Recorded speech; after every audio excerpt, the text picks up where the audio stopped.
Hidup itu belajar, dan mendengar adalah salah satu cara tepat untuk belajar. Mendengar membuat kita cerdas dan pintar. Mendengar membuat kita lebih kompeten. Mendengar membuat kita lebih bijak. Mendengar membuat kita bisa memprediksi masa depan. Menjadi pendengar yang baik, kita lebih dihargai. Untuk itulah kami hadir. Radio adalah media paling akrab, dan mendengarkan radio adalah budaya masyarakat. Hiburan, pendidikan, dan informasi adalah menu utama, sehingga radio layak didengar kapanpun. Ayo terus belajar dan tingkatkan budaya mendengarkan radio. Iklan ini dipersembahkan oleh PRSSNI dan radio kesayangan Anda ini. Saya ini lagi banyak masalah di kantor. Pendengar yang budiman, kembali bersama saya di Berkat. Cuma radio yang kasih kamu suara dengan informasi terupdate.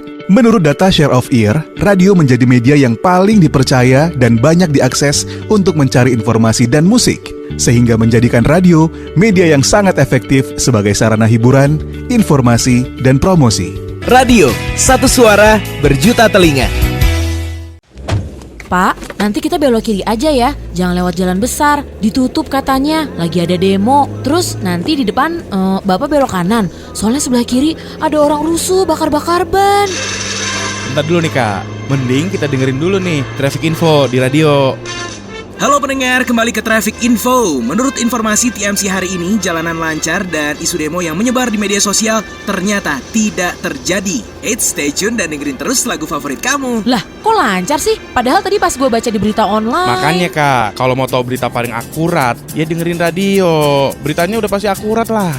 Perkembangan informasi yang semakin pesat kadang tidak diimbangi dengan berita yang akurat. Nah, di radio kamu bisa mendengarkan berita akurat, bukan yang sesat. Radio, satu suara, berjuta telinga. Yuk denger radio. Pesan layanan masyarakat ini dipersembahkan oleh Persatuan Radio Siaran Swasta Nasional Indonesia. Bener sayang, kemarin itu aku cuma sama temen-temen. Mana mungkin aku selingkuh. Yakin? Yakin, aku kan sayang sama kamu. Berani disumpah deh.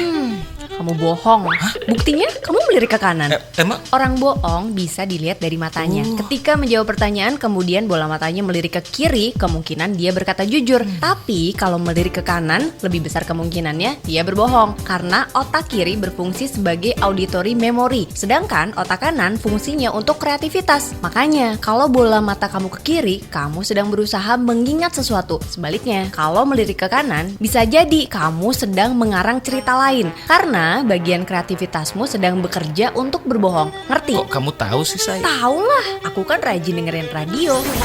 Mendengarkan radio bisa bikin pintar. Ayo terus belajar dan tingkatkan budaya mendengarkan radio. Iklan ini dipersembahkan oleh PRSSNI dan radio kesayangan Anda ini. Dit, nih orang-orang kok ngomongin suara apaan sih? Suara hati kali, Syah. Itu Svara, S-V-A-R-A, bukan suara. Nah, apaan lagi tuh suara? Nih ya, gue liatin deh ke lo sekalian. Di sini lo bisa dengerin radio favorit lo, bisa live chat sama penyiarnya juga, terus sama pendengar yang lainnya juga. Seru tuh. Terus lo juga bisa dengerin podcast-podcast yang seru, juga bisa dengerin musik-musik favorit lo. Wah, pantesan orang-orang pada ngomongin suara. Download juga ah. Download Svara sekarang juga di Play Store atau App Store. Kamu bisa dengerin radio, podcast, dan musik gratis. Svara, sebuah aplikasi karya anak bangsa, hadir untuk menyongsong transformasi industri media di Indonesia.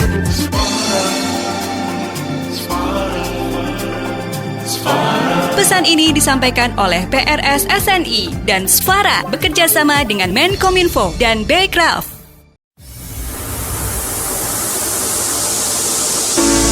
Pernah ku sangka ini terjadi, kisah cinta yang suci ini. Kau tinggalkan begitu saja. Sekian lama kita berdua, ku sangka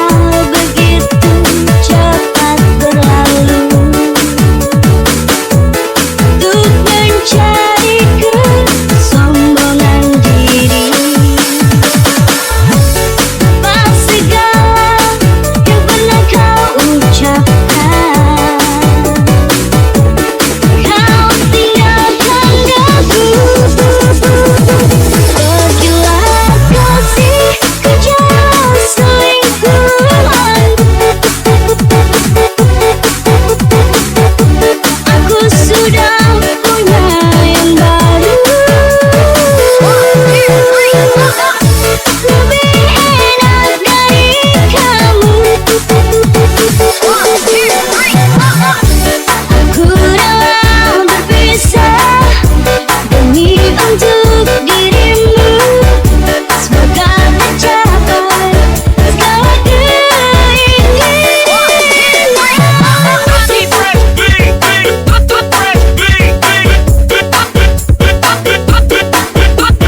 Selamat malam para pendengar nongkrong bareng. Senang sekali kita bisa bergabung lagi bersama Radio Nongkrong Bareng Podcast ya. Malam ini ada Kak Novi yang sedang di Jakarta, mungkin kedinginan atau kepanasan ini. Selamat malam Kak Novi. Saya Kak. Selamat malam Kak Sam. Kopi saset aja lah yang simple. Baik, assalamualaikum warahmatullahi wabarakatuh ya. Salam jumpa teman-teman pendengar Radio Nongkrong Bareng untuk Rabu pertama akhir tahun 2024. Sudah tanggal 7 ini bulan Desember. Ya, kita di tahun 2000. Lalu sehat, cantik, dan sejahtera dalam lindungan Tuhan Yang Maha Esa. Amin. Ya.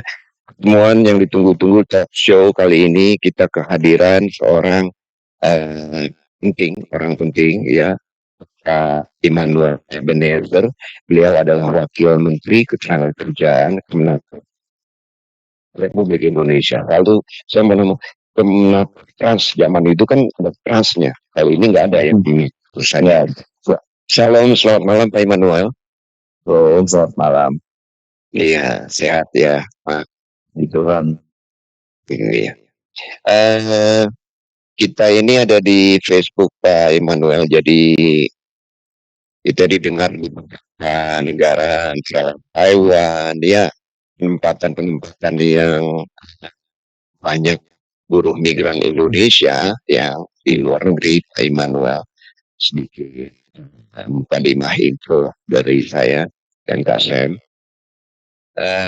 Sedang sibuk apa nih Pak Immanuel saat ini? Tentang kenaikan UMP 6,5%. Nah, tahun depan kita naik nih UMP-nya. Emmanuel, siap. Ya. Kesibukannya apa nih sekarang saat ini, Pak? Ya, pertama yang pasti selain menyelesaikan persoalan beberapa perselisihan antara kawan-kawan buruh ya di PHK dengan industrial. Dia menghadapi para industrial yang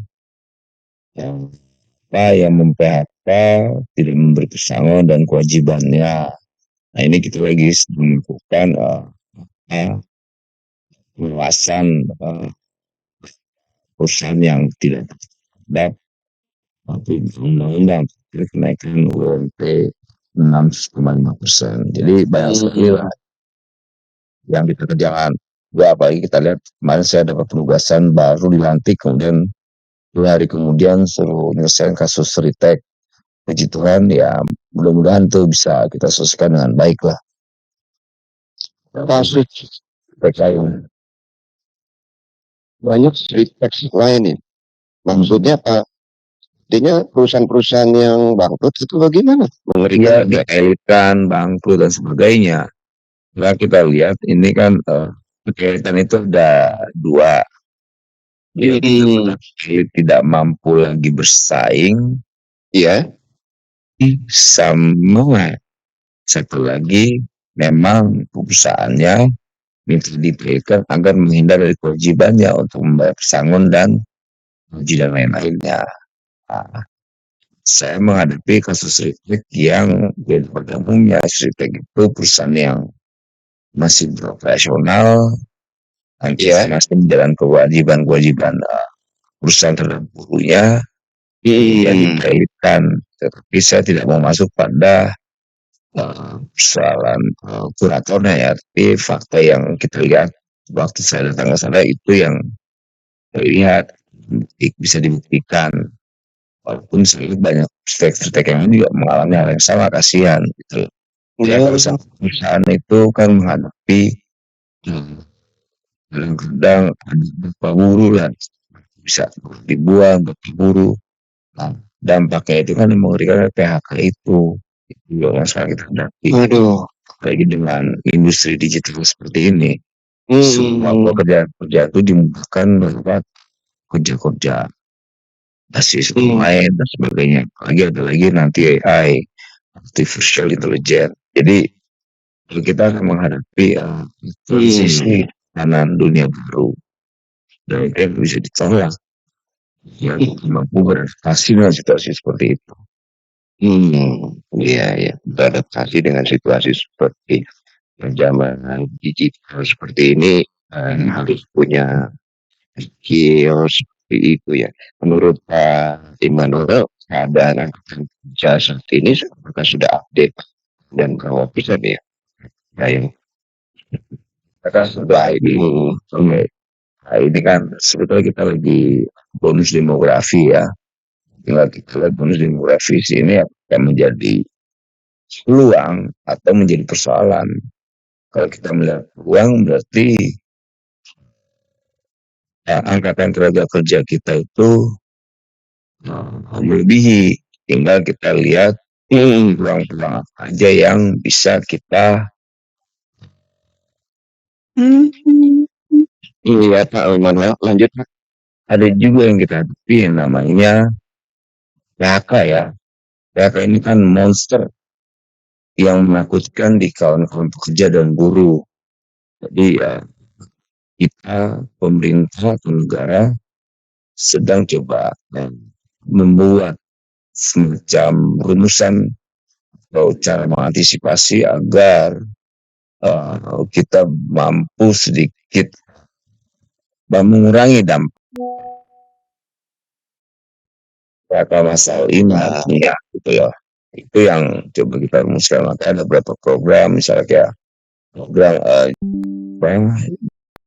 JKP ya, jaminan kehilangan pekerjaan, dan ada legislasi kehilangan kerjaan. Ada beberapa program itu sebenarnya ada beberapa program lagi tapi bisa yang ini ya ya apa mau belajar sebentar kita ada terhubung dengan Vicky. Vicky ini cewek apa cowok Mbak Vicky? Assalamualaikum. Gimana maaf selamat malam. Ada di mana? Mbak Vicky ada di Taiwan. Ya, oke. Ada Kasem, selamat malam juga ya untuk semua. Selamat malam. Jadi Vicky malam. Iya. Jadi ada memang bonus demografi kalau kita lihat di beberapa negara adalah sesuatu mereka sebenarnya kayak di Jepang kan orangnya kurang tuh ya, Korea juga Pak ya. Kalau di kita justru bonus. Ada beberapa negara itu mereka berharap ada penambahan demografi buat mereka, tapi yang ada kan penurunan secara demografi. Nah itu kan peluang buat kita Indonesia. Kalau kita pulang atau tidak gitu loh. Kalau itu peluang, ya kan ada dua skema tuh, yang satu magang, yang satu bekerja. Yang bekerja ini kita kasih aja kawan-kawan untuk bisa bekerja, terus kemudian baliknya bisa mendapatkan transfer knowledge ya di negara yang mereka mendapat menampung mereka bekerja. Kemudian yang magang juga itu juga bisa menjadi tambahan skill kawan-kawan yang magang nantinya. Nah itu juga bisa kita gunakan ketika mereka pulang dari mereka. Jadi ini peluang sekali buat Indonesia sebetulnya. Asal kita jangan abai negara. Makanya kita sedang menertibkan kawan-kawan yang pengusaha-pengusaha yang khususnya betul PJTKI kan apa kawan-kawan migran ya. Iya. Pekerja migran. Nah yang magang ini kan di kita nih. Oke. Yang magang di kita maksudnya di Oke. Kalau yang PJTKI untuk yang kerja ya Pak ya. Itu yang penempatan di sana tuh di kawan BP2MI kemarin. Kelihatan koordinasi dengan ya. Sebelum lebih banyak Pak Immanuel, nanti Pak Prabowo Gibran ini kan baru ya Pak. Baru sebulan. Setelah itu berapa hari? Kemudian baru ya saya lupa. Jadi Pak Immanuel katakanlah Ini 1 bulan ada bekerja. Bulan berapa hari? Barang baru Belum gajian. masih belum gajian. Sama. Jadi pendengar radio nongkrong bareng Mbak Vicky dan yang lain-lain, kita tidak banyak akan bicara teknis ya. Anda yang kita akan bicara kemudian pelanggaran dan lain sebagainya dengan beliau. Mungkin kita akan lebih secara umum ya. Mbak Vicky. Iya Pak. Iya. Gimana di Taiwan? Dingin sudah? Alhamdulillah udah masuk musim dingin Pak, dan cuaca juga panas dingin, jadi berubah-ubah, jadi kondisi juga dikondisikan juga. Kenalkan diri dulu Mbak Vicky sebagai apa di Taiwan? Selamat malam semuanya, yang saya hormati yang di sini. Perkenalkan, nama saya Nikmatul Fikriah, biasa dipanggil dengan Vicky. Di sini saya bekerja di sektor informal, menjaga lansia. Lansia. Kenal Mbak Vicky. Dan di sini saya juga merangkap, membantu rekan-rekan PMI dalam penanganan permasalahan. Maksudnya permasalahan apa Mbak Vicky? Permasalahan pekerja migran Pak, karena saya juga di sini merangkap juga di organisasi Serikat Buruh Migran Indonesia SBMI. Oh, oke. Silakan berinteraksi mungkin sama dengan Emmanuel. Dan dia tadi mengatakan mungkin ada juga Pak. Ini ya kerja ke Taiwan nanti ketemu dengan Mbak Vicky di sana. Oke. Iya. Iya, jadi koordinasi. Iya kan. Di kota apa Mbak Vicky? Di Taiwan kita sering Di Taipei. Kebetulan saya di Taipei. Ya.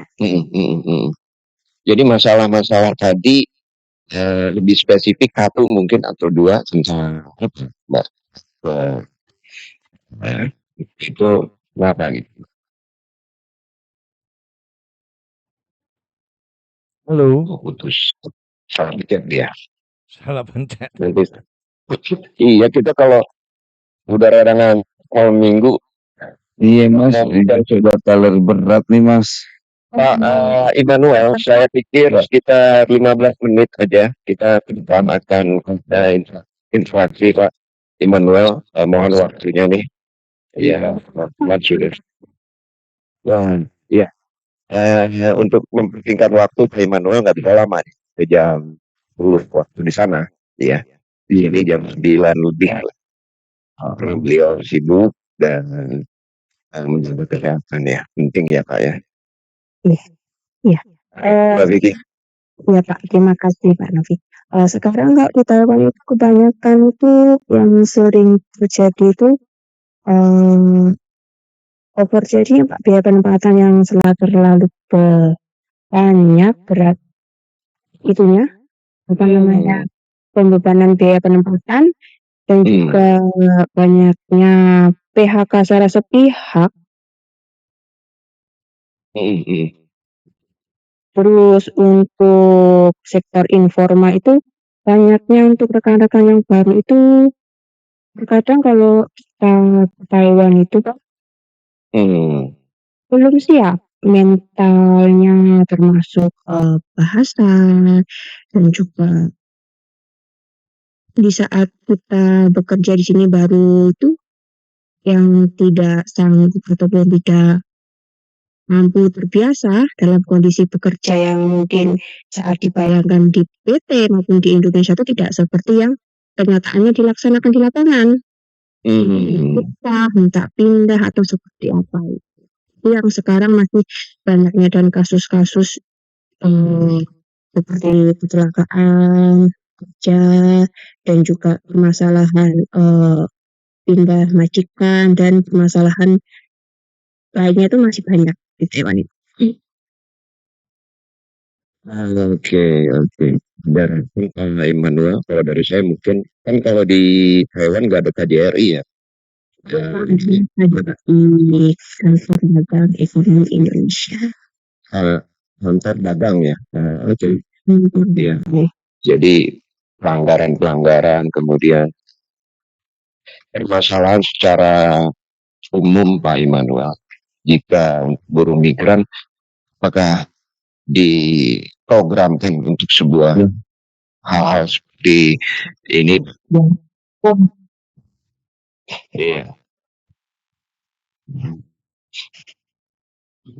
Ya gini, ini kan terkait buruh migran ya.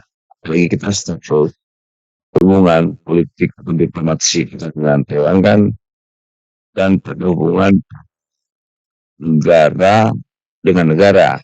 Tapi kita mengikut negara. Jadi jangan sampai pemahaman saya tadi betul hanya sebatas kamar dagang kalau nggak salah deh.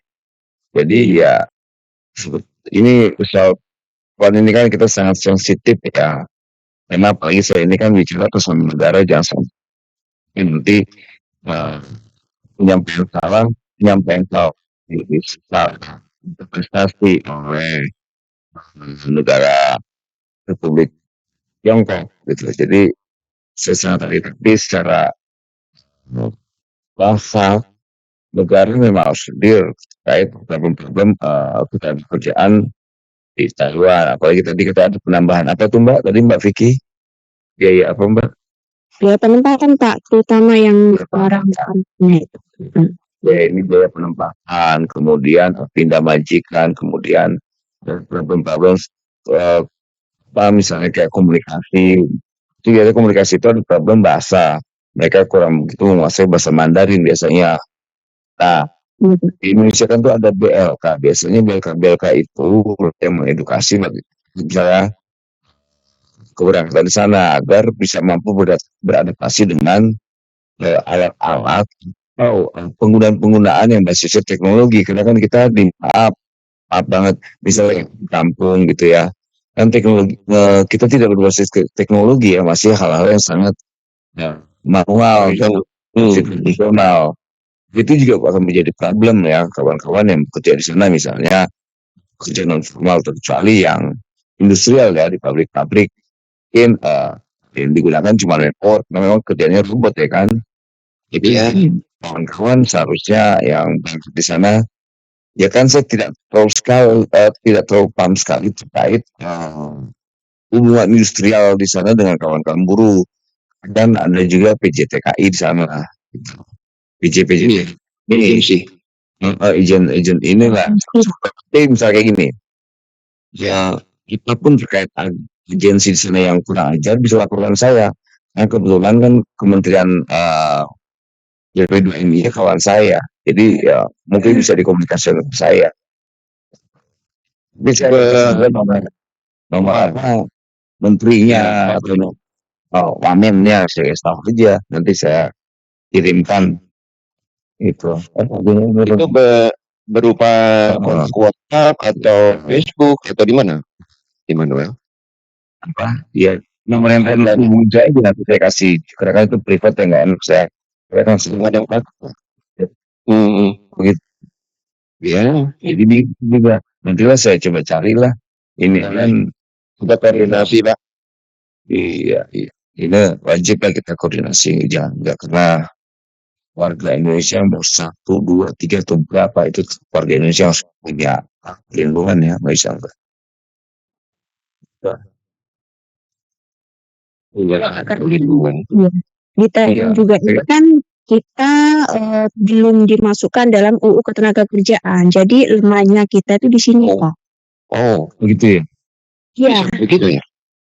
Mungkin karena diplomasinya itu tadi. Iya, kayak itu Bu. Karena diplomasi itu tadi. Iya, hubungan diplomatik kita kan bukan level tinggi ya, kedua konsuler atau apa. Kita hanya sama datang doang. Jadi masih lemah itu sangat lemah. Iya, sangat lemah. Dari berapa tahun itu kita udah menyuarakan selalu UU Ketenagakerjaan, tapi sampai sekarang belum. Jadi saya hubungan kita itu dengan seperti itu saya belum. Makanya saya tahu nggak terlalu berani menyampaikan ini karena kan ini live kan. Iya. Jadi ini nanti diperhatikan apa yang saya sampaikan melekat kan jabatan dan saya sebagai perwakilan negara gitu. Betul. Misalnya kan mungkin yang saya bisa sampaikan, tapi kalau online gini saya kurang bukan ini tidak sekali lagi saya minta maaf dengan segala hormat. Tapi kita harus menjaga hubungan diplomatik kita dengan Tiongkok. Betul Pak. Semoga ya kita tenaga kerjaan yang di Taiwan itu bisa segera dicapai. Kita berharap untuk keseluruhan pekerja yang ada di Taiwan itu bisa terlindungi dan terus. Nah sekarang kan PJTK yang kalau saya kan harus punya itu kan cek mereka juga boleh main lagi kayak dulu. Kalau dulu kan kasihan pemalsuan data PJTK itu ke Taiwan tuh banyak. Sampai sekarang masih begitu jadi tidak tahu. Lalu pemalsuan data akhirnya ketika ada problem ternyata datanya tidak sinkron dengan paspor, KTP dan sebagainya. Akhirnya ketika mereka perlindungan hukum nggak sinkron datanya, banyak problem-problem itu. Tapi ya sudahlah, saya nggak terlalu mau jauh sekali ke sana. Yang pasti yang tadi disampaikan Bu Vicky, dia tuh biaya penempatan tinggi. Itu laporin aja Bu. Siapa yang ngakuin? PJTKI-nya kah? Terus siapa? Agensinya siapa? Kasih nomor telepon ke saya. Kita tegur tuh. Nggak boleh tuh bajingan itu main-main dengan nyawa orang. Karena ibu itu kan kesana itu manusia. Bukan pohon atau benda mati. Tapi terkadang itu kalau kita mengadukan ya Pak, nah itu yang dipermasalahkan ini jual beli cutnya itu loh Pak. Makanya nanti begini Bu, kita ya sayang sih kita Kementerian Tenaga Kerja tidak domainnya itu. Kalau saya jadi menteri yang PP2M saya uber tuh PJTKI-nya, saya nggak peduli. Biaya penempatan yang sebenarnya di sana kadang kan biaya penempatan yang tercatat itu sekian dari daerah. Daerah market tuh, biaya-biayanya tuh, atas PJTK-nya di mana aja. Berbeda. Normalnya berapa sih Bu harganya untuk penempatan ke sana, berapa biayanya? Itu kawan-kawan yang lapor kawan-kawan lah. Mengikuti aturan undang-undang di tahun 2018 dan 2019 itu ada perubahannya Pak ya biaya penempatan. Dari kisaran 20 juta sampai kurang lebih 30 atau 35 juta ya Pak ya yang di luar pulau. Karena kita beda ya Pak ya, di Pulau Jawa sama di luar Pulau Jawa itu biaya penempatan itu berbeda. Ya. Jadi di sini terkadang dari PJTK-nya itu dibebankan dia kurang lebih ke Taiwan itu kurang lebih ya mohon maaf ya ini untuk semuanya mungkin mohon maaf untuk bagian-bagian yang mana karena ini live ya Pak ya. Kurang lebih 7 jutaan ke atas 73 juta. Nah itu masih ada banyak orang itu. Salary-nya gimana? Gaji sama gaji kita itu kan mengikuti UMR kalau untuk formal ya Pak ya. Ini khusus formal biaya. Nah 27.470 itu kisaran 27 NTD tersebut itu kisaran 15-an juta ya Pak ya. Tapi itu kan belum bersih, masih kotor, masih banyak potongan lagi. Belum di sana kita di Taiwan pertama kali itu potongan agensi, potongan biaya penempatan itu tadi, bank itu tadi, Cina Mas. PJTK-nya kasih ke saya nanti nomornya, kirim saya. Siap. Nah ini tuh masih banyak Pak. Belum sampai kita kerja di Taiwan itu kita udah biaya mahal sekian, masih potongan juga sekian, dan berapa bulan. Sekian, tambah biaya apa lagi Bu? Tidak. Ibu mengingat si A-nya perusahaannya mana itu biar lebih sistematik Bu. Jadi tinggal dia orang-orangnya.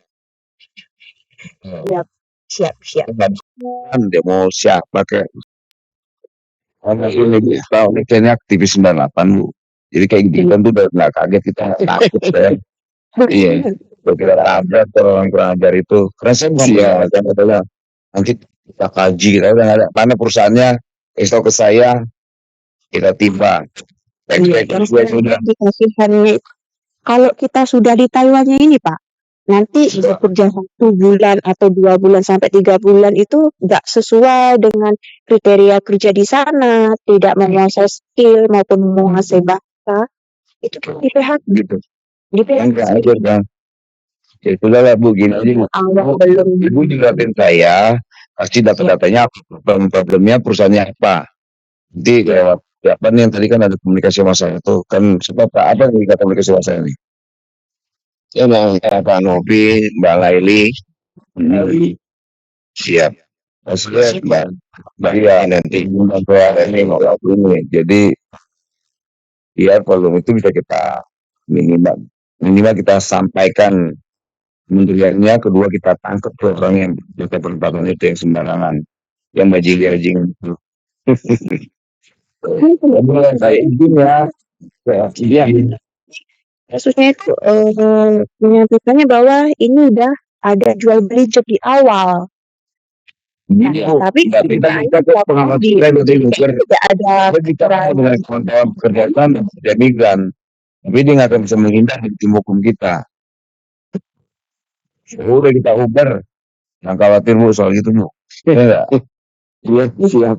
Kalau kayak gitu, kita ini yang jahat sama buruh migran, meres, sindikat apa, kita tongkrongin tuh. 20 sampai rumahnya kita tongkrongin, mereka bisa ngejar.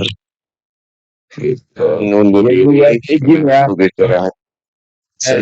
Ada satu kata untuk ke depan ya Pak, bagi kita di luar negeri, mungkin semangat bagaimana? Ya kita berharap kawan-kawan pekerja migran tetap punya semangat, punya solidaritas sama kawan-kawan buruh migran, kemudian jangan pernah lupa bahwa kita adalah Indonesia, kita adalah NKRI, semangat patriotik itu tanamkan dengan apa? Sama buruh migran membangun solidaritas. Jika ada masalah-masalah terkait PJTKI, laporkan orang yang mana, nomor sukunya mana. Karena negara harus hadir dengan kawan-kawan dan negara nggak boleh abai. Terima kasih, selamat malam. Terima kasih. Selamat berat. Waalaikumsalam. Berarti Pak. Amin. Ya. Boleh ditutup Pak. Iya. Mbak Vicky dan pendengar Radio Nongkrong Bareng, sebelum lanjut saya mau sapa beberapa teman dulu nih yang sudah, terima kasih banyak ya yang sudah berinterview dengan kita di apa namanya di Facebook memberikan komen ya. Nah ini masih terhubung apa sudah putus ya? Boleh ditutup tuh. Udah putus. Nah, oke. Jadi saya mau sapa Fuerteng. Itu mengatakan saat ini P3MI menganggap PMI sebagai barang komoditas saja dan keuntungan tinggi. P3MI harusnya lebih mengutamakan skill, jadi jangan hanya menuntut PMI untuk membayar biaya. Oke. Ya, curhat nih. Ini kenapa bahasa Cina nih mulai ini? Oke. Taiwan potongannya banyak ya katanya Mbak kami Mbok dia. Iya banyak dan tidak setiap perusahaan itu nggak sama. Ada yang 9 bulan, ada yang 8 bulan, ada yang 6 bulan dengan jumlah rata-rata potongan nggak sama. Ada yang 6.000 ke atas, ada yang 11.490, ada yang sampai 12, ada yang cuma 7.000 atau 5.000 gitu, 5.000 sekian. 5.000 NT apa 5.000 apa? 5.000 NTD Pak, karena kan kita di Taiwan itu nominalnya NTD. Jadi perusahaan itu tidak sama. Setiap perusahaan itu tidak sama potongan biaya penempatannya. Kenapa bisa begitu? Kenapa bisa beda-beda gitu? Makanya di sini, makanya kenapa kita itu tidak adanya transparansi mengenai biaya penempatan.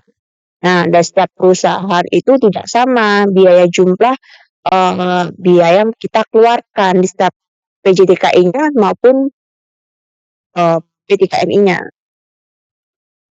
CPMI-nya itu. Ya. Jadi yang disayangkan kita udah mengeluarkan ini nih Pak, misalnya contoh kasus yang kemarin baru habis kurang lebih 71 sampai 72 juta ya Pak, kurang lebihnya. Nah itu kerja baru 3 bulan di PHK secara sepihak karena majikan merasa pekerja ini tidak bisa bekerja karena bisa merusakkan sebagian barang di perusahaan. Akhirnya menghubungi pihak agensi yang mana dipanggil untuk kamu besok tidak ada kerja, menetap dulu di mes, Pak ya, dan di situ tidak ada penjelasan mengenai saya seperti apa, saya harus bekerja atau gimana, apa saya kembali ke perusahaan lagi atau bagaimana, itu tidak ada kejelasan, masih nunggu. Jadi PMI kita ini masih bertanya-tanya, Mbak saya gimana? Akhirnya konsultasi, sharing-sharing, kita kasih saran, kita bantu dalam melayani supaya PMI kita ini agak tenang, lebih tenang kayak gitu. Apalagi yang disayangkan uang modal itu belum kembali, tapi Iya. 3 bulan sudah di PHK karena tidak bisa bahasa, tidak mengerti. Mungkin bahasa perlahan-lahan akan menguasai, tapi mungkin skill juga kadang tidak sesuai dengan apa yang mereka harapkan. Gitu. Kadang kan kita menggunakan mesin ya Pak ya. Operasional itu kan berbeda-beda, kita ditempatkan di divisi apa, itu kan nggak sama. Nah, terkadang barang yang di tempatnya kita itu dari divisi pengoperasional mesinnya itu udah ada kerusakan atau tidak barangnya tidak mulus. Nah, di divisi lain bagian pengepekan ataupun pemisahan barang yang mana yang ada cacatnya, ada yang bagus itu merasa PMI kita ini dirugikan, kan bukan saya yang merusaknya, bukan bagian saya tinggal terima jadi, tapi kan di sini kita juga seperti apapun kita juga harus menyadari bahwa oh benar ada sebagian yang rusak yang apa, jadi kita mau gimana ya Pak ya, mengakui ya tetap kita yang kerja, nggak mengakui ya tetap kita yang pegang gitu. Ini dari Saputri Wong, Salatiga. Saya di sini banyak membantu para PMI. Saya ini membantu, sayanya di mana? Di sini di mana ya? Di sini. Membantu para PMI dan juga para pekerja migran dari berbagai negara. Dan banyak kasus PMI yang saat ini kami tangani karena tidak ada kesiapan baik mental, pelatihan, keterampilan, dan basic bahasa. Saat ditanya, mereka ada yang pakai PT tapi menunggu di rumah. Ada banyak juga yang calling visa. Masuk D4 Batam. Oh, masuk dari Batam. Sehingga saat kami bisa selesaikan masalah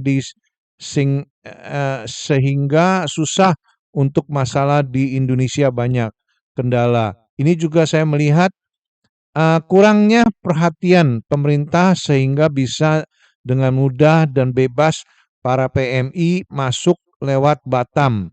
Saya juga sudah berulang kali mention ya UPT _BP3MI Kepri dan Batam belum banyak perubahan.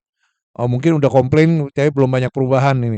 Hari ini kami lagi menangani kasus anak disiksa majikan. Tapi datang juga calling visa dari Batam, kami bisa bantu yang di apa nih SG Singapura ya, tapi bagaimana yang di Indonesia? Di Singapura kali. Ini di Singapura, giat Singapura ya. Enggak ya, masalah. Jadi di berbagai negara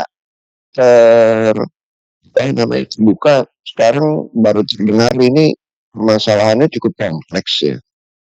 Sebenarnya banyak di tiap negara itu kompleks Ya, banget. Mbak Vicky ya. Ya, Jadi nggak mungkin salah satu instansi saja seperti apa yang dikatakan oleh Pak Immanuel tadi gitu ya. Jadi kalau memang ada koordinasi dengan kalau di nggak ada KJRI langsung ke lewat ke KDEI Pak kita di sini. ya, iya makanya ya. Ya.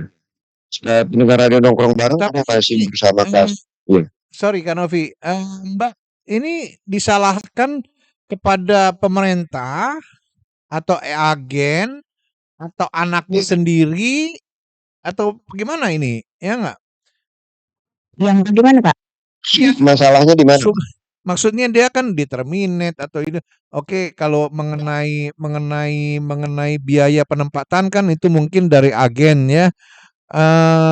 Dan waktu berangkat juga seharusnya anak itu tahu kan berapa potongannya segala macam.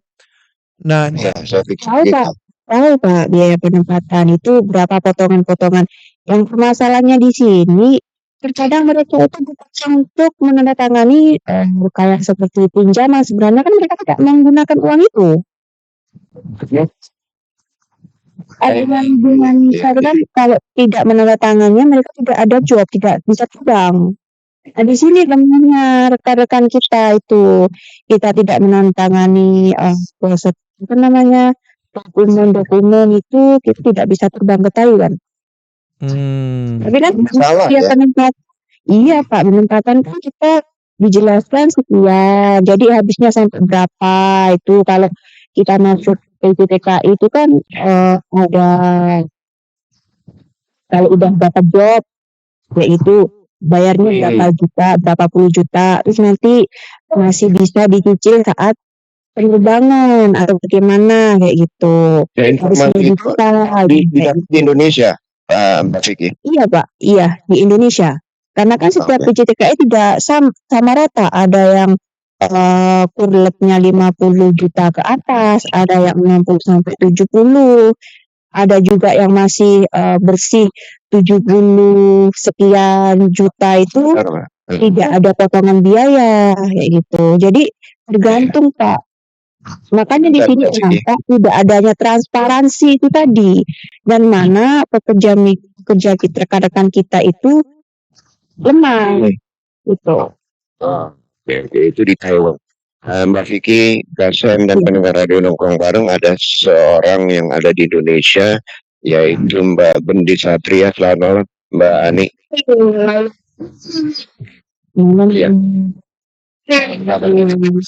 Alhamdulillah. Mbak Ani, itu anaknya dikasih susu dulu.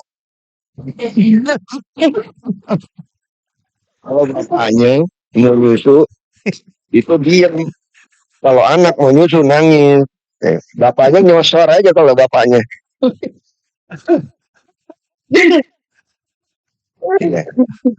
Mbak Ani ini ada di Indonesia ya, pendengar radio nongkrong bareng, dan Mbak Ani ini kalau saya nggak salah itu juga sibuk dengan urusan apa yang dikatakan oleh Mbak Vicky ke Taiwan kemana-kemana mengenai pengiriman TNI. Tolong dikoreksi kalau saya salah, Mbak Ani.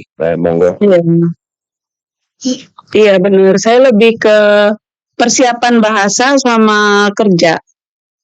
Oh, kerja maksudnya penempatan. Jadi kalau mau berangkat tuh minimal dia tahu bahasa sesuai standar kerja yang ada di pelatihan BLK, yang bahasa sehari-hari dalam rumah, di luar rumah, pokoknya yang sehari-hari digunakan lah seperti itu. Sama misalnya kayak ke Taiwan kan dia fokusnya ke ngurusin jompo apa aja dari bangun sampai tidur tuh apa aja gitu. Kalau dia jobnya baby, jobnya anak, jobnya masak itu harus satu-satu dijelaskan, harus satu-satu dikerjakan, satu-satu dilatih gitu. Oke, menurut Mbak Ani, Ini bahasanya kurang pinter. Mungkin Mbak Ani yang ngajarin ini. Hamba. Anaknya tuh kasih susu lagi. Kalau udah kenyang kan kita ini ya bapak-bapak kalau nyusu ya. Bapak-bapak kalau nyusu udah kenyang pengen terus. Kalau gedot beda. Lagi fokus kualitas ya, karena kemarin ada interminate ya, karena nggak mau belajar gitu kan. Saya bilang jangan karena kamu X terus kamu nggak mau belajar, nggak bisa Mbak. Masuk negara baru, majikan baru, beda Tuh, beda bahasa, anaknya nggak majikan gitu. Nah, kita belajar, ya Mbak Amina. Ya. Ini lebih dulu dengar Mbak Vicky ya, dibuat dulu Mbak. Mbak Vicky. Iya Pak. Tadi kan saya menanyakan ini sumber permasalahan ini sebenarnya secara persepsinya Mbak Vicky ada di mana Mbak? Di yang mengirim ini kan bukan barang yang dikatakan Pak Immanuel, orang manusia ya. Manusia itu kan beradaptasi, harusnya kita punya kecerdasan beradaptasi. Lupakan kecerdasan intelek, kecerdasan spiritual, kalau spiritual jangan dilupakan, itu penting. Kecerdasan emosi, kecerdasan yang paling penting zaman ini adalah kecerdasan untuk menyesuaikan diri di mana kita berada. Iya.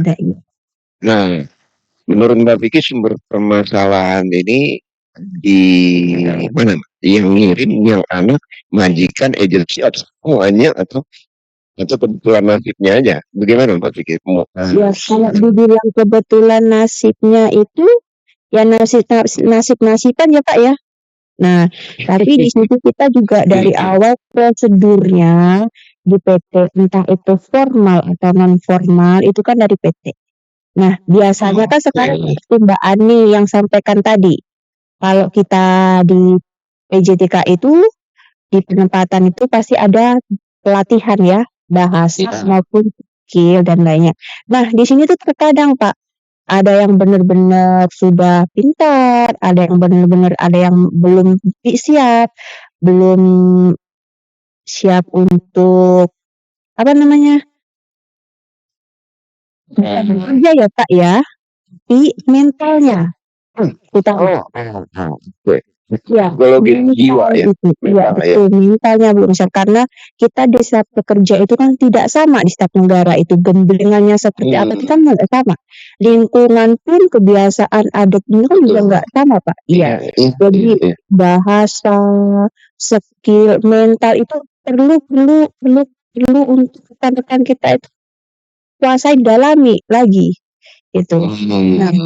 Nah, misalnya terkadang dari perusahaan PJTKI-nya itu misalnya pemberangkatan tanpa adanya pembelajaran, belum siap, belum matang, kita kirimkan di sana. Nah, ternyata tidak sesuai dengan kenyataan. Kerjanya lebih dibayarkan. Masalah apa ya Mbak? Oke. Iya. Jadi sampai di sana ternyata kenyataannya berbeda ya Mbak ya. Berbeda Pak, seperti yang diangan-angan. Nah, kayak gitu. Nah, sekarang ini yang maraknya lebih dilihat itu di TikTok semuanya bisa libur, kerjaan enak, ya kan Mbak ya? Nah, padahal di awal dulu kan rekan-rekan yang lainnya juga sama. Kerjanya seperti apa, masih harus dapat mental, fisik, itu kan menguras semuanya. Ya baru bisa menikmati hal-hal yang kayak ini.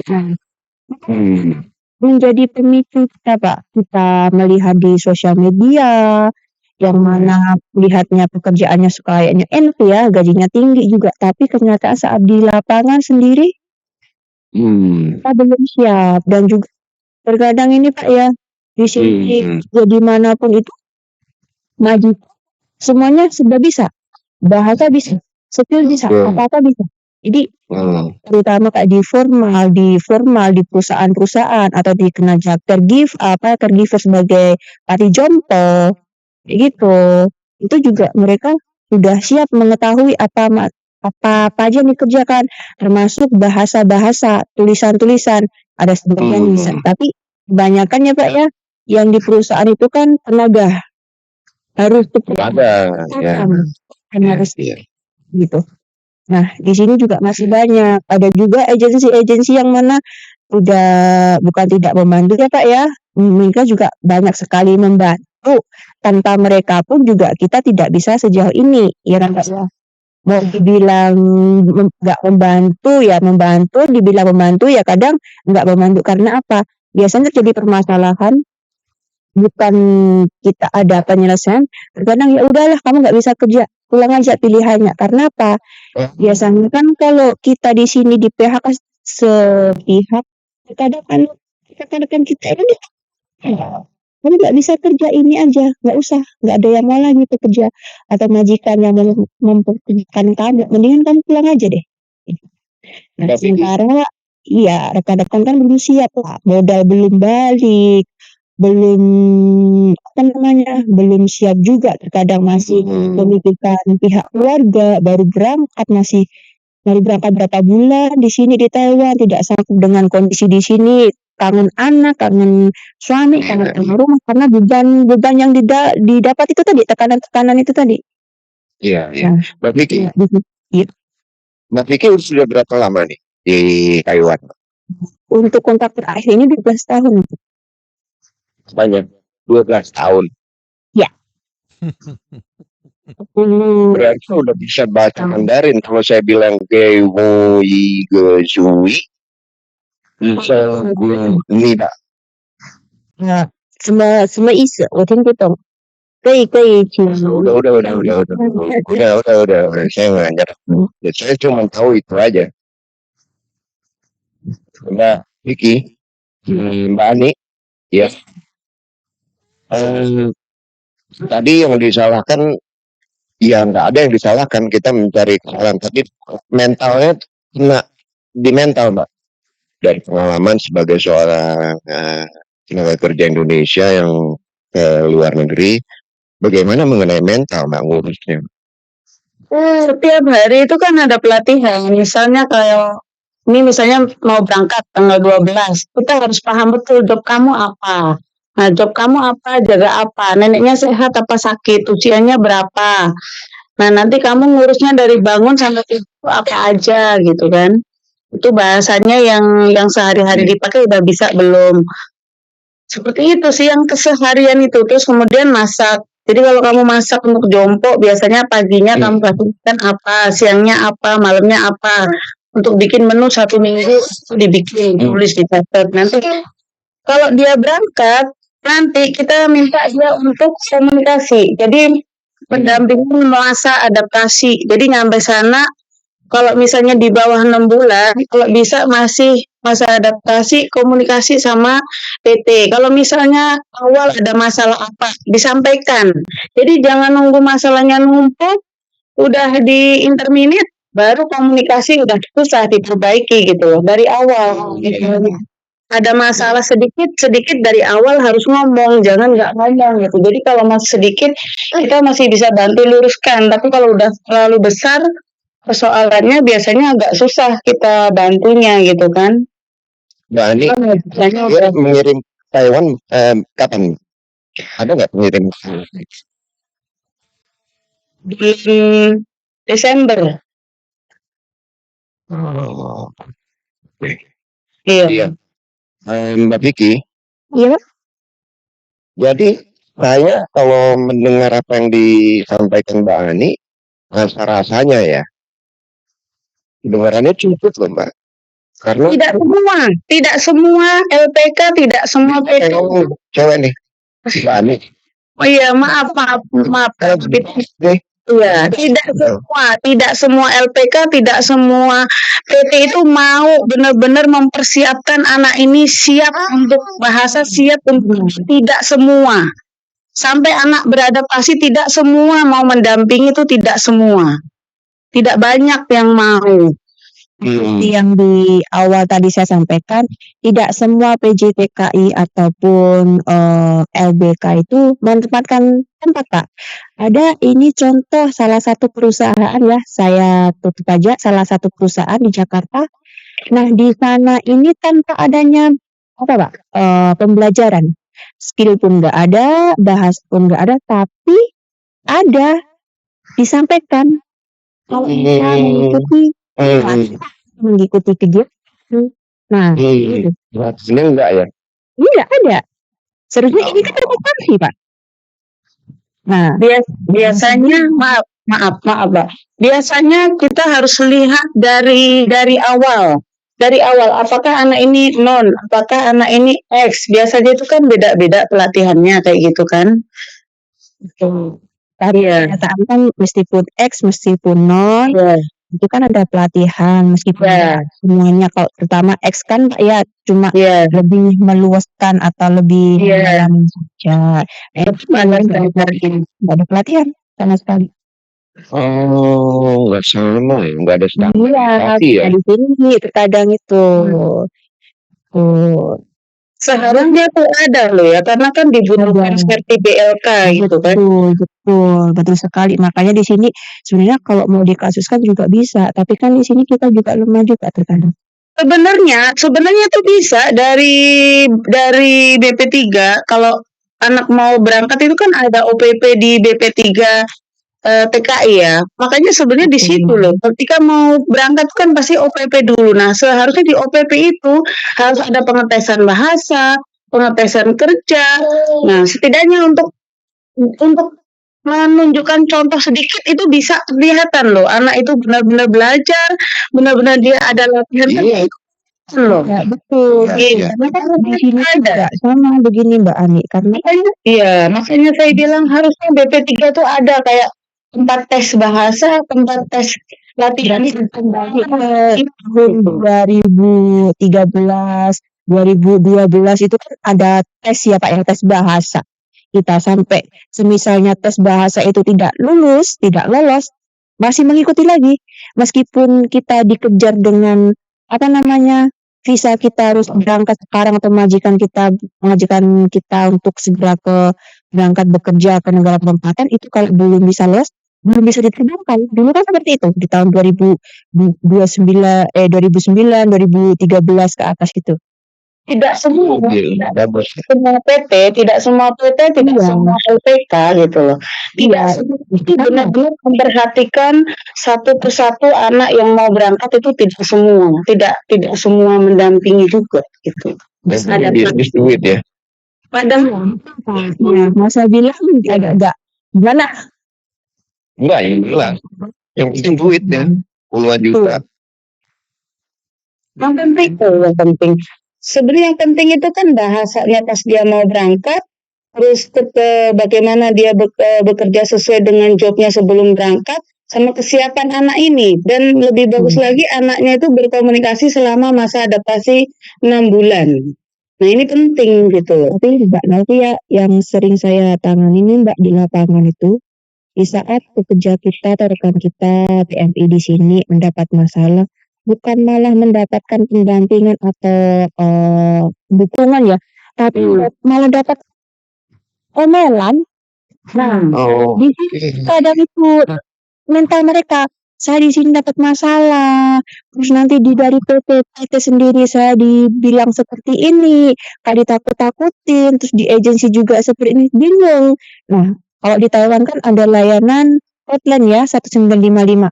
Di saat rekan-rekan kita PMI kita mengadu, nah disinilah nanti akan terjadi penekanan tadi, gitu loh. Ke rekan-rekan PMI kita.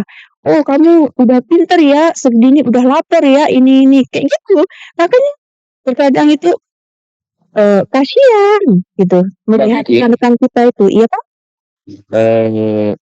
Ada data nggak Mbak? Perusahaan siapa, perusahaan dari mana? Karena kalau saya kutip apa yang dikatakan oleh Pak Immanuel tadi ya, terima aja nanti akan ditindaklanjuti. Sekalian kita coba menilai ya, bakal omongan menteri-menteri sekarang benar gitu loh, ya. Tolong nanti di WhatsApp saya ya Mbak Ani. Kalau saya tuh sebenarnya lebih ke fungsikan gitu loh. BP3 yang di sini tuh dekat rumah saya loh. Saya aja mau ke situ aja males gitu. Takutnya itu tanggapannya itu nggak ada gitu kan. Dekat rumah saya itu paling cuma berapa 15 menit ke situ. Cuman ya itu, memang mau mengirim tenaga kerja kualitas, siapkan di situ bagaimana dia bahasanya, bagaimana dia kerjanya, bagaimana dia mensikapi nanti kalau ada masalah.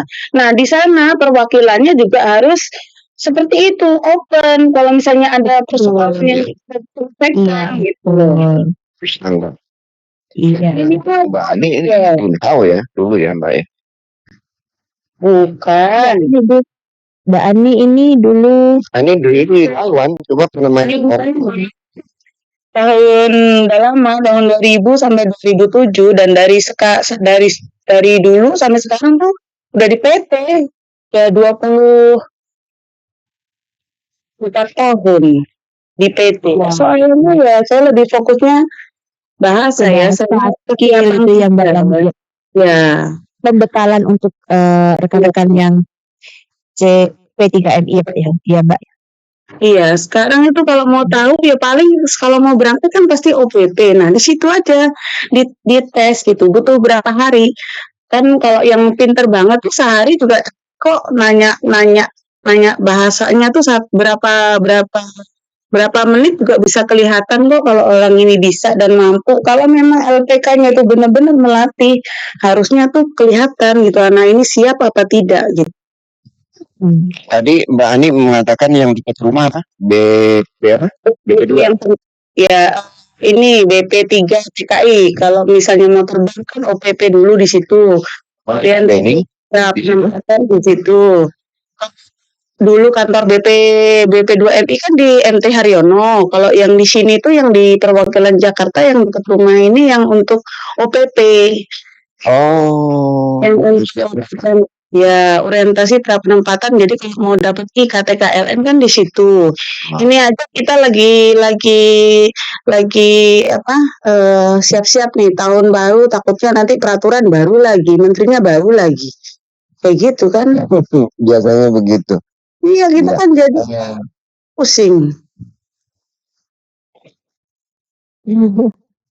Iya, mendengar radio nongkrong bareng ya, yang sedang mendengar di Facebook, kita sedang berinteraksi ngobrol-ngobrol di malam minggu akhir tahun ini sudah ya, tahun 2024 hanya tinggal beberapa hari ke depan, masih yang belum Anda selesaikan dan ingin Anda selesaikan di tahun 2020 ini gitu ya, pribadi maupun dalam konteks kerjaan dan lain sebagainya, karena kita sedang fokus pada beberapa pembicaraan tentang yang terjadi di Taiwan ini ya, namanya.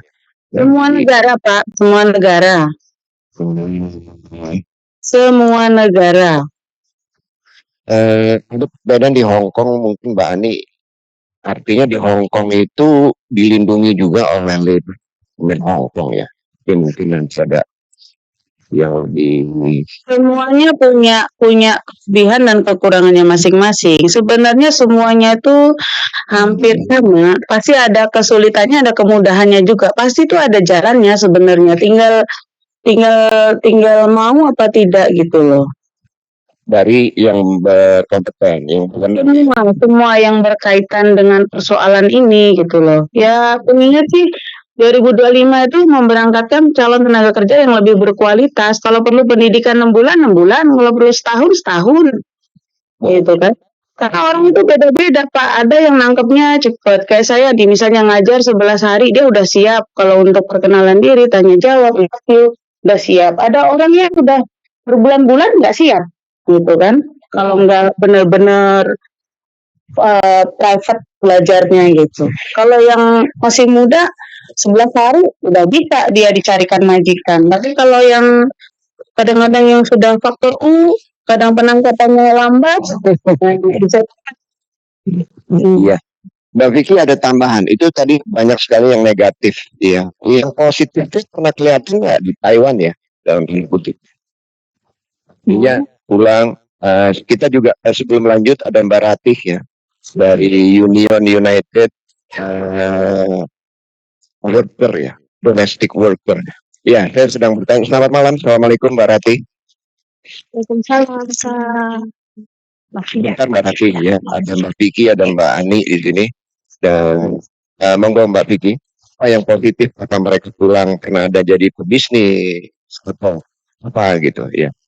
Banyak sekali ya Kak ya di Taiwan ini yang sukses purna menjadi pebisnis, ada juga yang jadi apa namanya? Perangku desa, meskipun kita di sini Iya. iya benar Kak. Iya. Iya. Iya. Ya, mereka juga di sini bekerja di Taiwan sebagai apa namanya? PMI, pulang sebagai mahasiswa dan memiliki perusahaan apa namanya? Perusahaan sendiri ya, demi perusahaan sendiri atau mengelola produk-produk mereka sendiri, itu banyak yang sudah memiliki apa namanya bekal yang ada di Taiwan. Itu Ya, banyak intinya sekali. begini, Mbak Vicky, karena kita setiap akhir bulan kita berinteraksi dengan Taiwan melalui Pak Mangku Rubiono. Dia juga pernah menjadi di Taiwan ya. Ya, minggu lalu dengan seorang ibu di sana, selalu ya selamat malam. Kemudian juga ada seorang pengusaha sukses di bidang pupuk dan peralatan tani di Blitar, ya selamat malam Ibu Anita. Terus juga mantan di Kaohsiung atau di Taipei, saya lupa. Ya itu jadi ada artinya sisi negatifnya ya banyak ya. Iya, Tapi positif juga banyak. positif ada. Jadi Ada. saya inginnya berpikir kita bukan berputar pada persoalan ya, karena kita akan terus persoalan. Ketika kita berpikir tentang problem, itu problem terus yang muncul. Masih banyak problem-problem yang diselesaikan. Tapi ketika kita berpikir tentang Bitcoin atau pupuk atau lele, ya lele digoreng, ya itu yang datang ke kita yang sukses ya, positif. Mbak Vicky bukan yang saya ngusir, tapi boleh di mute karena saya mau berinteraksi dengan Mbak Rati, dengan Mbak Gendis. Di sini boleh Mbak Vicky ya, karena Anda di Taiwan kan. Di sini berinteraksi mungkin. Mbak Rati, selamat malam Mbak Rati. Malam. Selamat malam Pak Nafis. Sudah pulang di rumah? Sudah. Karena ada kesibukan apa Mbak Rati? Sibukannya tadi habis bikin kue. Kue apa atau kue apa nih? Donat. Bukan kue itu pisang apa sih? Banana cake gitu. Terus sama bikin pizza. Wih. Itu untuk apa Mbak? Pribadi atau? Enggak, tadi kebetulan ada acara. Itu. Jadi masak-masak sendiri. Tadi WA saya, sebenarnya ingin menanyakan, benar. Tadi saya tahu.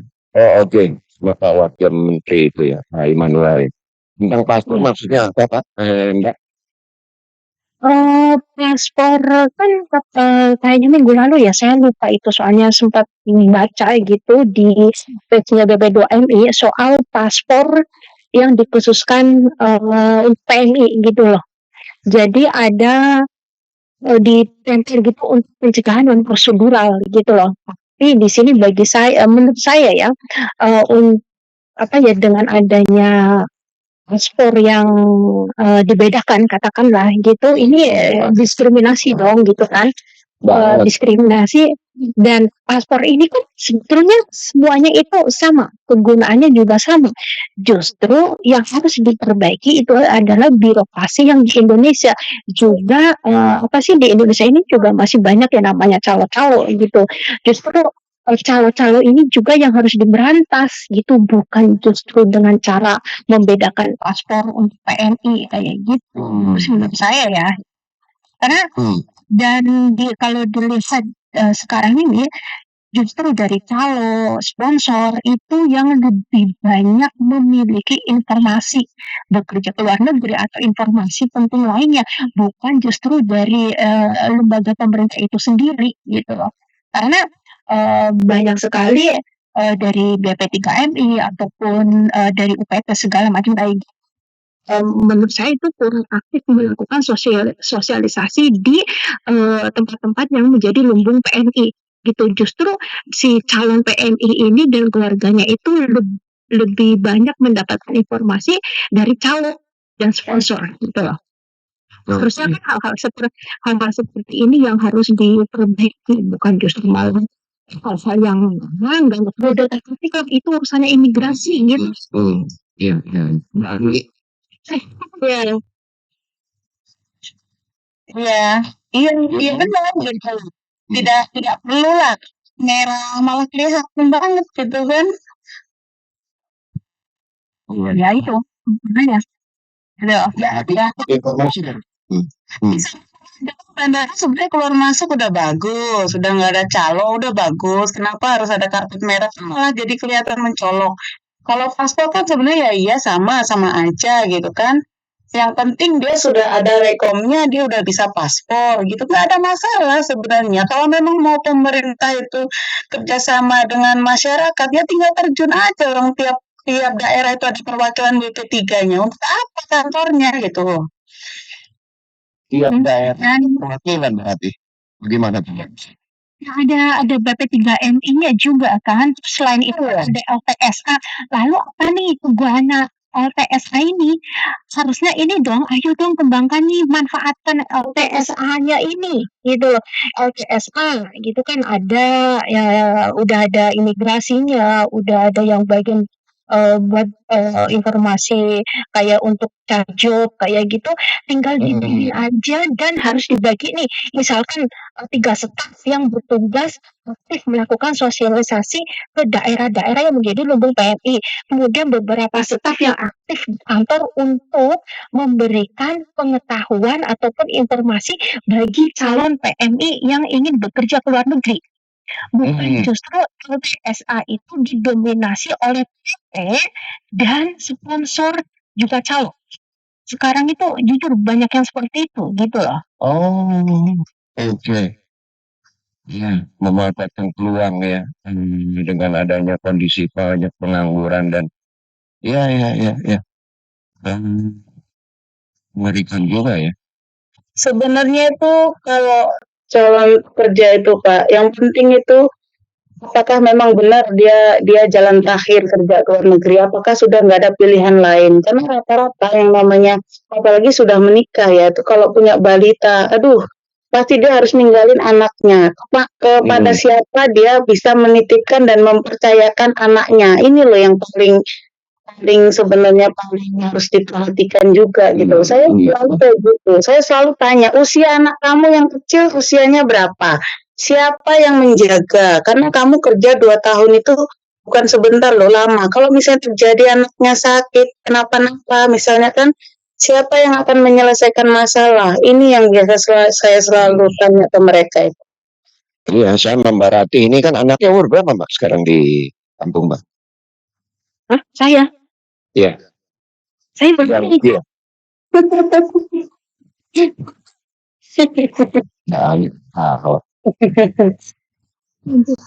Iya, anak usia SD lah saya rasa tuh udah mulai bisa ditinggal. Kalau masih TK itu masih perlu pendampingan.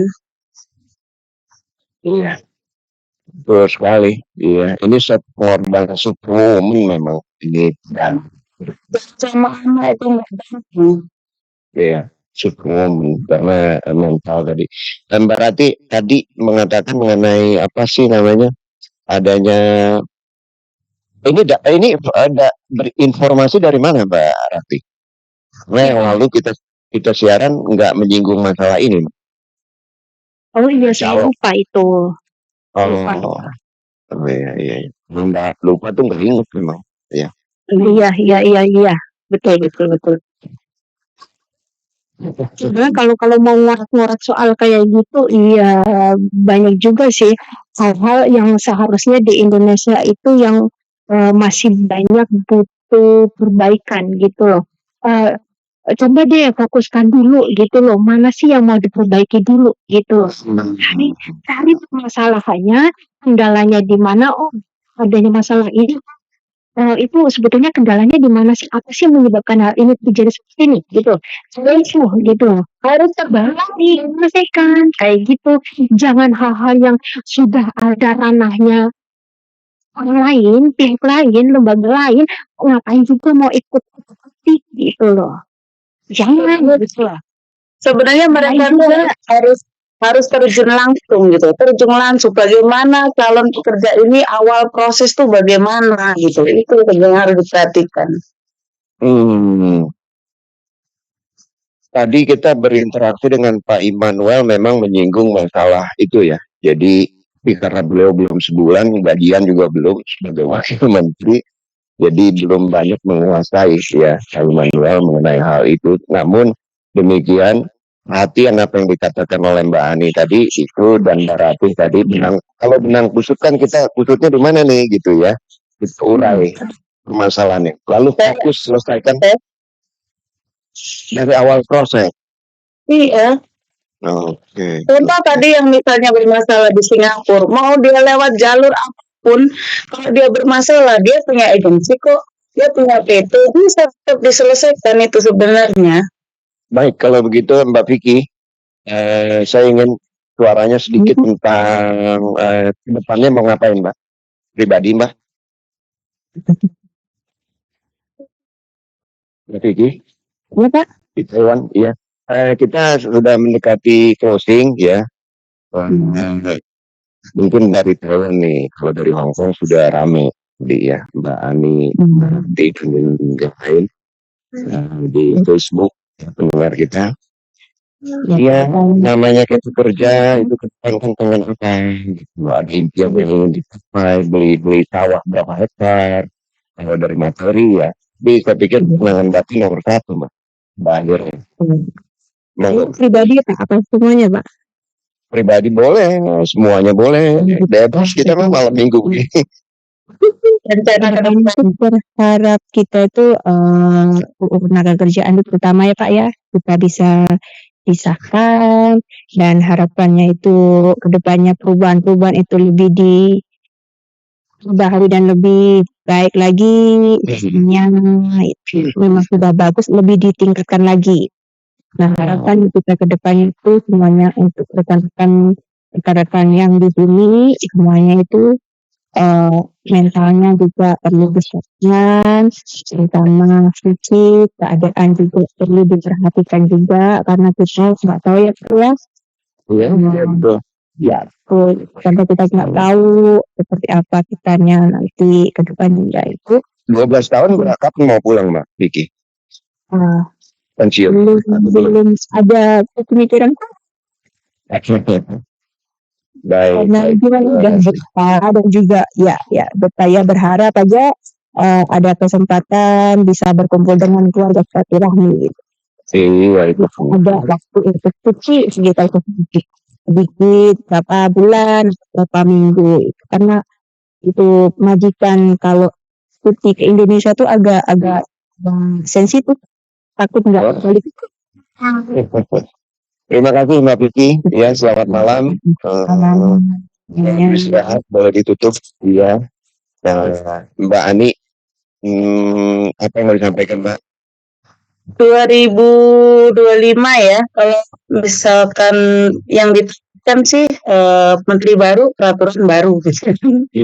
Mudah-mudahan sih, kalaupun ada perubahan sistem, ya jangan kayak dulu lah, muter-muter lama gitu kan. Kalau saya sih lebih fokusnya di kualitas ya. Jadi calon pekerja juga harus tahu gitu kan. Kenapa sih kadang biaya-biaya itu jadi mahal? Kalau misalnya datang sendiri, siapa tahu bisa lebih murah. Kalau kita menggunakan perantara, pasti kena biaya perantara. Kalau kita nggak pinjaman, pasti biaya juga bisa berkurang. Tapi kalau kita pinjaman, pasti juga kena biaya pinjaman gitu kan. Ya itu lebih senang ya kalau bayar cash. Tapi kalau dia pakai pinjaman, pasti bunga juga gitu kan. Jadi biaya-biaya itu kadang membengkak dari situ gitu kan. Ya, oke. Mbak Ani kapan-kapan lah kita ngobrol lagi. Banyak terima kasih Mbak Ani ya. Boleh ditutup. Ya, semoga keluarga teman sehat semua Mbak Ani. Assalamualaikum warahmatullahi wabarakatuh. Ya, dengan turunnya Mbak Ani dan Mbak Piki, hilang. Iya. Katen. Iya, Terima kasih banyak, Katen. saya mendengarkan aja dari tadi, mengamati ya yang dari teman-teman ya, semoga Iya, selalu ya istilahnya kita juga nggak bisa menyalahkan pemerintah atau ya. ataupun BLKLN. Kadang-kadang kenapa ya? Kadang-kadang kita nggak melihat diri kita sendiri itu istilahnya. Anak bermasalah, misalnya anak bermasalah, ya nggak? Apakah anak itu cerdas, ya, kemauannya, semangat bekerjanya sampai mana, atau malas-malesan, ya, atau betul niatnya juga, ya, atau hanya mau jalan-jalan aja gitu sebut 3 bulan, nggak pengen tahu, ya nggak? Mungkin cari dapat cowok di sana, ya. Novi. Saya sepakat itu. Ya, jadi kita juga harus introspeksi diri kita sendiri. Ya, sangat penting. Introspeksi. Ya, punya kaca. Jadi harus ngaca kan. Kenapa HP punya kamera depan belakang? Nah, ini kan. Iya. Jadi yang Kenapa? supaya kita bisa. Kenapa? Yang enggak kalau depan doang belakang enggak kan susah. Hasan, kita kalau mau bikin sebagai YouTuber. Jadi di belakang itu terserah yang bikin lah, Xiaomi atau iPhone ya. Tapi yang kerennya adalah muhasabah. Muhasabah itu adalah kembali ke diri sendiri gitu loh. Kalau kita menyalahkan orang lain tuh gampang, ya. Gajah di pelupuk mata, kan gajah gede kasih. Tapi semut ya di Hong Kong saya bisa lihat. Jadi kesalahan di nggak kelihatan kita enak kasih. Iya, artinya muhasabah, coba introspeksi. Ya ini keren apa yang dikatakan Kasen di closing akhir tahun, dan mungkin sisa tahun ini mau ngapain yang belum selesaikan. Iya. Untuk yang lain ya, untuk saya nggak ada yang saya perlu selesaikan, tinggal kopi aja, bayar utang ya. Nyelesain utang maksud saya. Hijau ada. Iya. Ada yang nanya saya, ya nggak, mungkin beliau mendengarkan, ya nggak, tanya Kak Sam itu Bitcoin itu apa katanya kemarin. Depan ya bisa bahas tuh. Iya. Pasti belum muncul, beliau sibuk juga mau update mengenai penipuan dan lain sebagainya. Tapi kalau sudah jenuh kita sedikit variatif ya, dengan hikmah yang berbeda gitu, yang sedikit ringan. Waduh, ini Ani katanya, udah beli, bosku udah beli juga katanya. Waduh, hati-hati. Ini mana? Ani Ani Lucy Bitcoin, hehehe, beli Bitcoin dia. Hati-hati sebetulnya sih, lebih ke perusahaannya ya. Bonafit apa enggak bonafit? Excuse me. Ya, nah, Bitcoin ini kan sudah diiniin sama apa sih namanya negara ya. Ada beberapa perusahaan yang sudah dilegalkan lah, ya, oleh negara. Instrumen investasi. Baik, kita sudah di penghujung ya, ngobrol ini akan berkelanjutan terus kalau mau bisa sampaikan masalah benang khususnya para buruh migran kita di manapun berada. Mudah-mudahan dengan talk show kita bisa sedikit menambah wawasan lah ya, dan menjadi juga yang berguna semua. Kita orang bijak mengatakan tidak ada yang akan berubah jika kita tidak berubah. Atas ikan sambal terasi, kami ucapkan terima kasih. Wassalamualaikum warahmatullahi wabarakatuh. Arigato. Bye. Oke, teman-teman semua, ya jangan lupa juga untuk like, subscribe, ya channelnya. Mohon ini Indodak sama Peluang. Ini nggak tahu nih si Mbak Ani ya. Oke, sampai di sini saja acara kita pada malam hari ini. Dan kita selalu memberi informasi untuk semua ya. Jadi jangan lupa ya, sekali lagi di like dan di subscribe. Bye.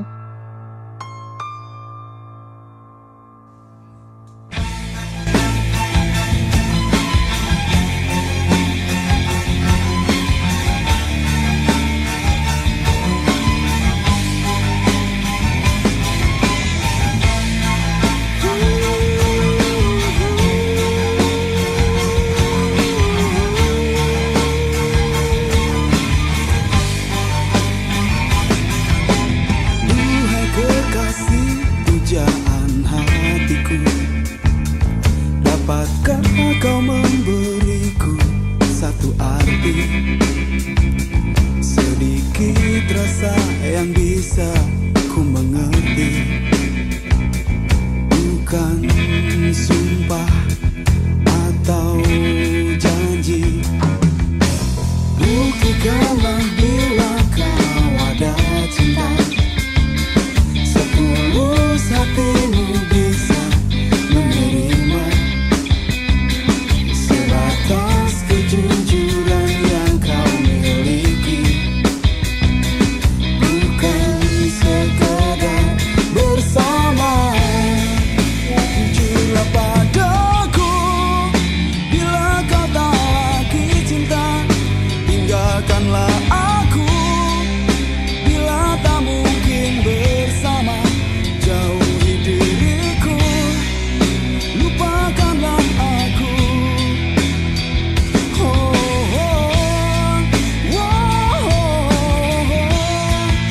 Jujurlah padaku bila kau tak lagi suka, tinggalkanlah aku bila tak mungkin bersama. Jauhi diriku, lupakanlah aku selamanya.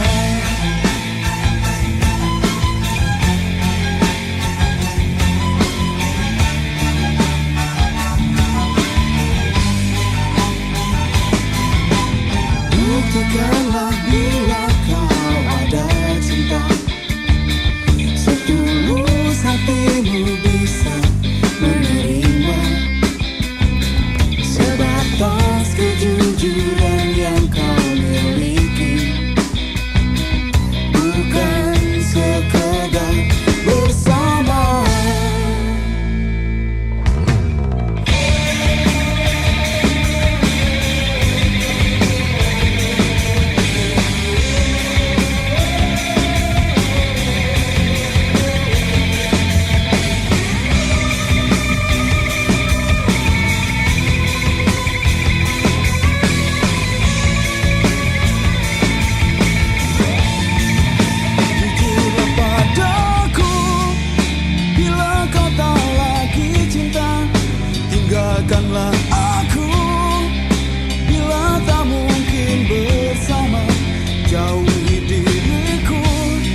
Sudah berulang kali aku percaya, namun ternyata tak ada beda.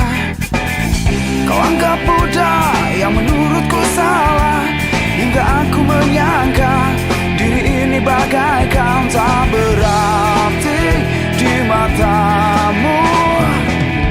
Bila kau malam gelap, aku bintangmu, ku terangi dirimu dengan cintaku, agar kau bisa mencintai cinta dan menyayangi cinta setulus kau menyayangi dirimu, kekasihku. Jangan benci bilang cinta, jangan marah bilang sayang, jangan mendustai hati bila engkau memang suka. Jangan kau merasa jauh bila kau dekat denganku. Jangan kau menganggap cinta mudah datang, mudah pergi. Da-da-dam, da-da-da, da-da-dam, da-da-da, da-da-dam, da-da-da.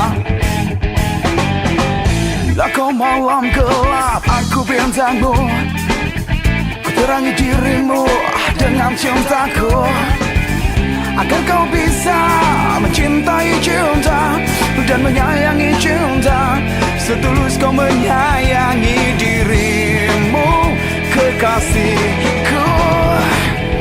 Jangan benci bilang cinta, jangan marah bilang sayang, jangan mendustai hati bila engkau memang suka.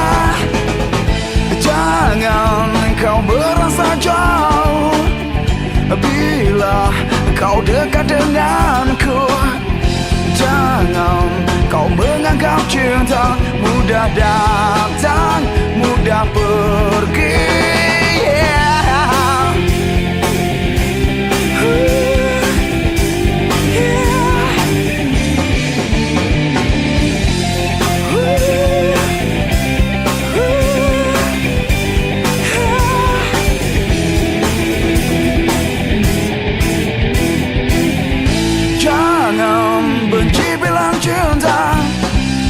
Jangan marah bilang sayang, jangan mendustai hati bila engkau memang suka.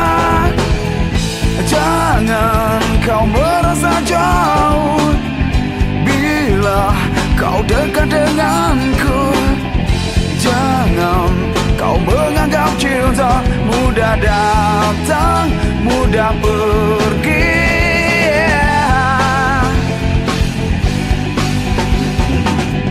Jangan kau merasa jauh bila kau dekat denganku. Jangan kau menganggap cinta mudah datang, mudah pergi. Na na na na na na na na na na na. Jangan kau menganggap cinta mudah datang, mudah pergi. Da-da-da, da-da-da, da-da-da, da-da-da, da-da-da, da-da-da.